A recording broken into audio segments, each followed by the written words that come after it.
Ma'am మీ స్టడీలోన దాదాపు మనం 6 ఇయర్స్కి 7 ఇయర్స్ కూడా వెళ్ళి ప్యూబర్టీ చూస్తున్నాం అంతేనండి అంతకంటే వెనక్కి వెళ్ళింది ఇంకా ముందు 7-8 మంత్స్కి బ్రెస్ట్ డెవలప్మెంట్ చూసిన వాళ్ళం ఉన్నాం మేము. సో ఇవన్నీ అబ్బాయిల్లో 7-8 ఇయర్స్కి బ్రెస్ట్ డెవలప్మెంట్ చూసాం. గైనకోమాస్టియా వచ్చి ఈ మిల్క్స్ మూలంగా ఇలాంటి డయట్ మూలంగా. సో మళ్ళీ వాళ్ళకి ప్లాస్టిక్ సర్జరీ, అబ్బాయిలు కాబట్టి మళ్ళీ వాళ్ళకి ప్లాస్టిక్ సర్జరీ చూపించి అవి ఒక్కసారి ఫామ్ అయ్యాక very difficult to remove that. చాలామంది అడుగుతారు బ్రెస్ట్ క్యాన్సర్ మెల్లో కూడా వస్తాయా అని. వస్తుంది కదా, మనకి చాలా famous people died of breast cancer even men. ఎందుకని అంటే బ్రెస్ట్ టిష్యూ ఇస్ దేర్, కానీ అది బ్రెస్ట్లా డెవలప్ అవ్వదు, టిష్యూ ఇంతనే ఉంటుంది. కానీ ఎప్పుడైతే మనం బయట నుంచి ఈ స్టీరాయిడ్స్, ఈ ఈస్ట్రోజన్ ఇలాంటివి తీసుకుంటామో అప్పుడు బ్రెస్ట్ డెవలప్మెంట్ అవుతుంది.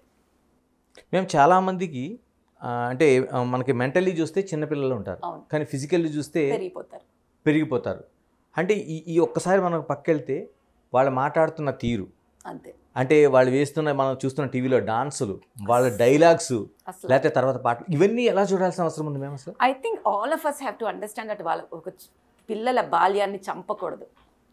అసలు వాట్ ఎవర్ మన చైల్డ్హుడ్ ఎప్పుడు అనుకున్నాం, ఇప్పటికి కూడా మనం చిన్నతనంలో మనం ఏం చేసామనే గుర్తు చేసుకుంటాం. అప్పటి ఫ్రెండ్సే మనకి ఫ్రెండ్స్, ఎందుకంటే there was innocence in that. We're killing the innocence in the kid.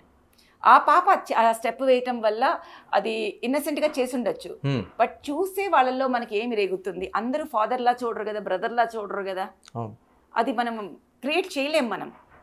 So I think what the day a man can sit and see a child dance and think that ఓ చిన్నపిల్ల అని, అలా మనం అందరి బ్రెయిన్స్లో ఏం నడుస్తుందో చెప్పలేం కదా.